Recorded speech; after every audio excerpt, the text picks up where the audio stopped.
you'll have to excuse me, I've been picturing this for a while now. I can tell you that nothing I could imagine could even remotely resemble the energy I feel in the room right now. Your energy and your presence, really appreciate how you've received me with such friendship and warmth. I'm beyond honored. Thank you.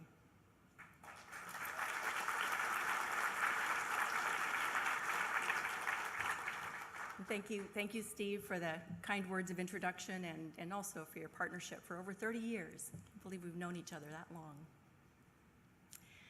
Well, what can I tell you? For one thing, I'm not new. I'm not new to the Hunger Project.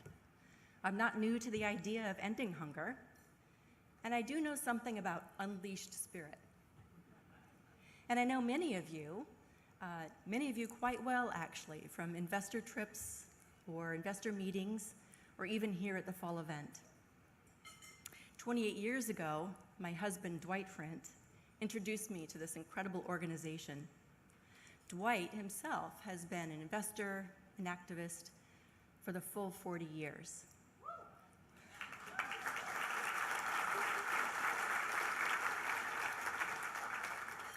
And I want to personally thank you, Dwight, and each and every one of you who over the last 4 decades have stayed the course. Thank you. And applause is always welcome.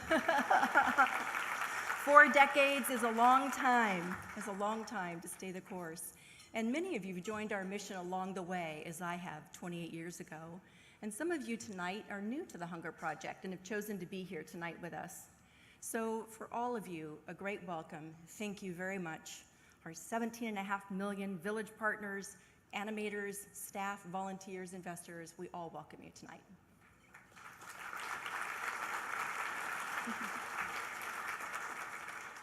So since joining the Hunger Project, Dwight and I have been able to visit all of the continents where we do our work: Africa, South Asia, and Latin America. Just recently, on an investor trip to Ghana, we met a woman entrepreneur. Her name is Amina. Amina lives with her family in one of the 3 epicenters that is declared self-reliance.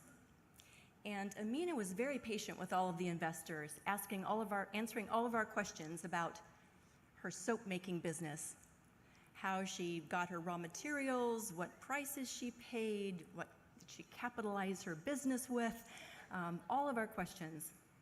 And then we asked her a simple question that was profound. We asked her, what vision did you have for your life before you met the Hunger Project? This was her answer. She said, well, vision? What vision? I saw my life as getting up every morning, finding water, gathering wood, making a fire, cooking breakfast, feeding my family, sending the children to the field, cleaning up after breakfast, going to the fields myself, coming home, getting water, gathering wood, cooking a meal, cleaning up, and going to bed. My children didn't go to school. Why would they need to go to school? Just to work in the fields. Vision? What vision? So then we asked her, what about after meeting the Hunger Project? And she said, well, I built my own soap-making business. I have learned how to grow vegetables and make nutritious meals for my family. I have a beautiful vegetable garden, which she demonstrated and showed to her side, the vegetable garden. She said, my children go to school, and I work with my husband in his business.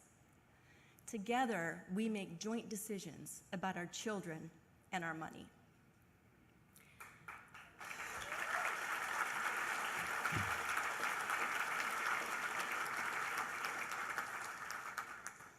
This, ladies and gentlemen, is the power of vision. It's the power of the Hunger Project methodology at work. You see, here's the thing. We can easily calculate how many vegetable gardens get started, how many income-generating projects, or how many children are going to school. And what's most important, and yet much more difficult to measure, is the shift, the mindset shift. The shift from no possibility, no vision, to vision of startling clarity and unimagined possibilities.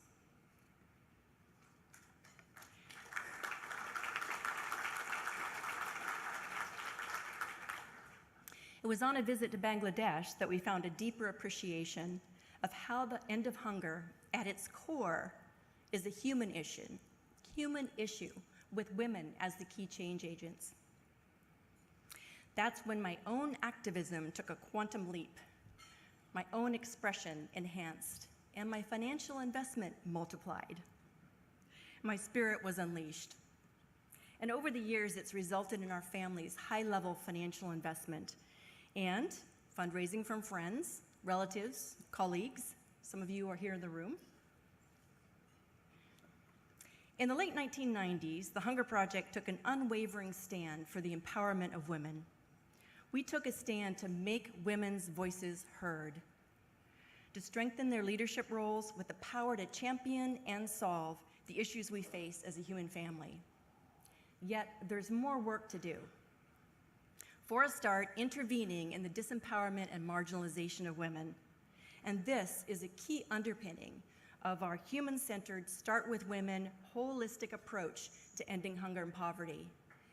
And on the way to our vision, of a world where every woman, man, and child lives a healthy and fulfilling life of self-reliance and dignity.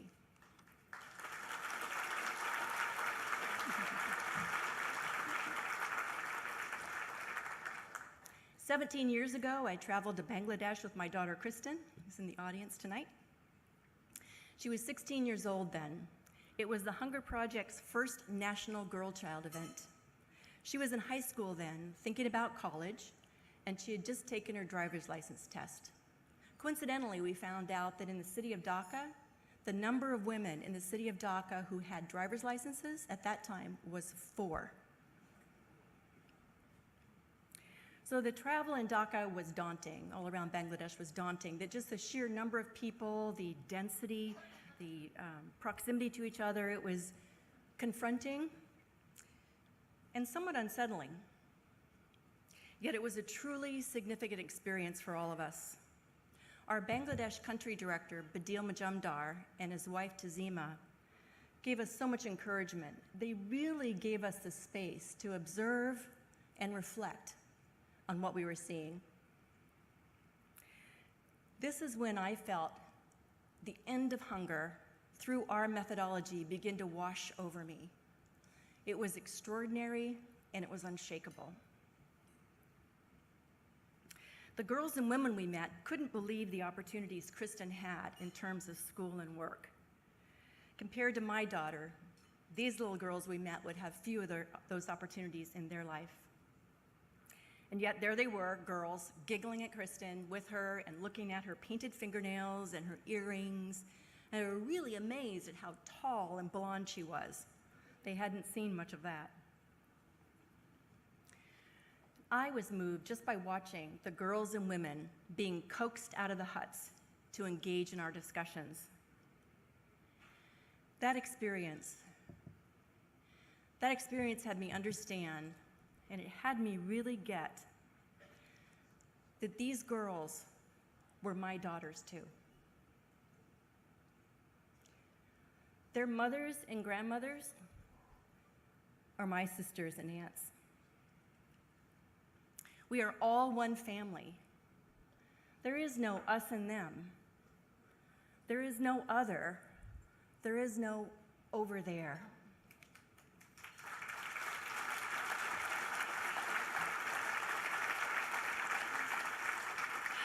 Thank you. From that experience, I couldn't be satisfied with gesturing at the periphery and counting up the number of lives that continued to be affected. You see, I've discovered that my life is meant to be, has to be used, has to be invested and used, going directly right at the heart of issues. Tonight, I come to you as your CEO, ready to go right at the heart of issues.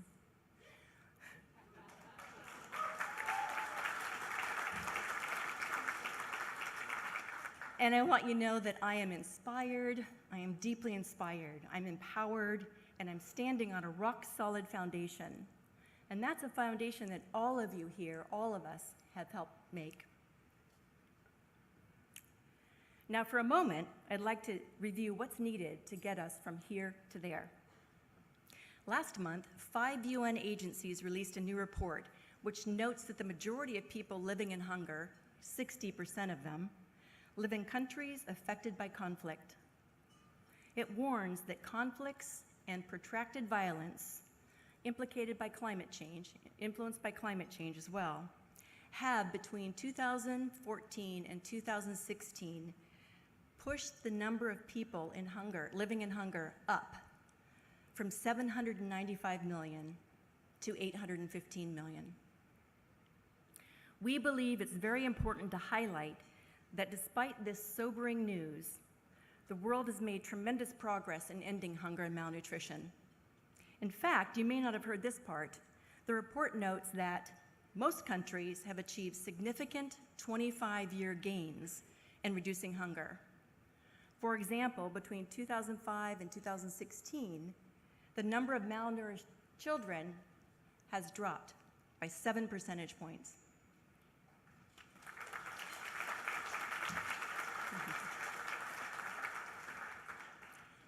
So while we don't work in conflict-affected states, our women-centered, community-led approach is relevant well beyond the 16,000 communities in which we work. In other words, we can start thinking of our work more expansively. We have interventions to build inclusive, peaceful communities that where women are empowered, and the world can learn much from them. We've just seen this happen very effectively in Bangladesh through a partnership with the International Foundation for Electoral Systems. Our community-led methodology is building a strong network of social cohesion, which incredibly is helping to reduce violence during elections. Do you like that?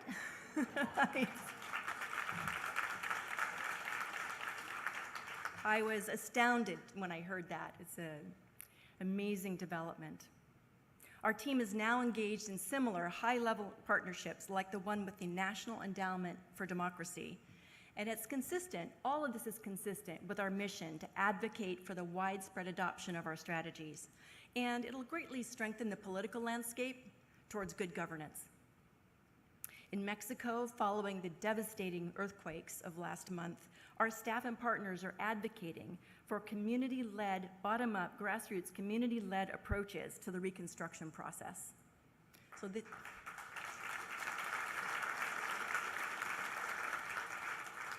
is our human-centered core methodology at work. Now, how we measure our progress toward ending hunger has become increasingly multidimensional. With a robust and community-focused monitoring and evaluation system, we're supporting our village partners with feedback so they can effectively intervene in the cycle of malnutrition and hunger. With activities like data walks and community data presentations, we report back to communities on the progress they've made so they can identify their needs and set priorities and track their own progress. And the Hunger Project is a leader in pioneering these methods, which involve communities in the measurement and analysis of their own work. That's significant. And we continue to ask our famous question, what's missing? Where can we make a catalytic contribution to the world's efforts to end hunger? So the results for the measurements of our work are also important in showcasing our pioneering models to governments, other development agencies, and policymakers, as they support our efforts to advocate for the adoption of women-centered, community-led approaches worldwide. For example, our team in India, here's another great example, our team in India developed the Composite Capacity Index, and that measures the impact of our methodology on the knowledge and understanding of elected women leaders. So tonight you're going to hear from Mrs. Ganga Gupta of India about the Hunger Project's strategy to empower elected women leaders. And here's the latest. We are now in conversations aimed at taking our methodology to Sri Lanka and Mongolia.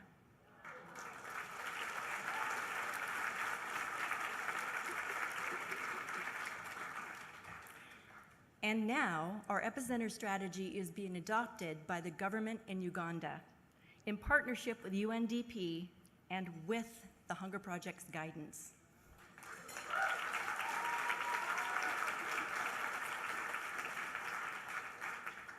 Tonight, Uganda's country director, Daisy Owomogasho, will speak to exactly what this means for the people of her country.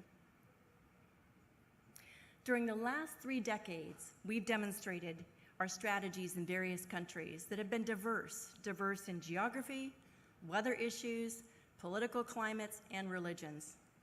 Whether it's the epicenter strategy in Africa or the Women's Leaders Empowerment Program in India, or the Sustainable Development Goal Unions in Bangladesh, or our empowerment and partnership with indigenous communities in Mexico and Peru.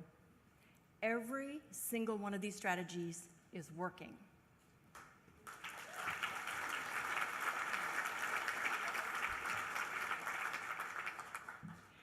Ladies and gentlemen, I have to tell you, since becoming the CEO, I've discovered with a deep realization just how much our work is deeply rooted and solidly built on our grassroots methodology, which starts with women being empowered in their leadership, mobilizes communities, good citizenship and advocacy, and partnership with local governments. Everywhere we work, it's the people from those countries mobilizing their communities to become powerful and proactive agents of change. They're redefining the way we all think about hunger and poverty. My dear friends, these achievements that you've heard about, these achievements are yours. It's through your commitment, your activism, your sustained investment that unleashes these unprecedented results. We see you, I see you, as key to ending hunger.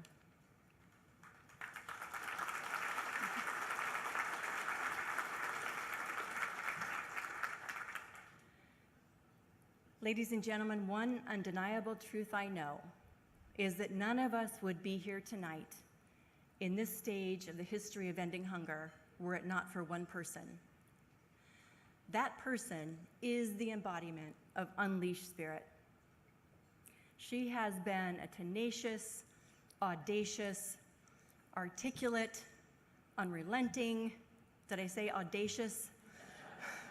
Voice for the end of hunger, and my mentor for 28 years.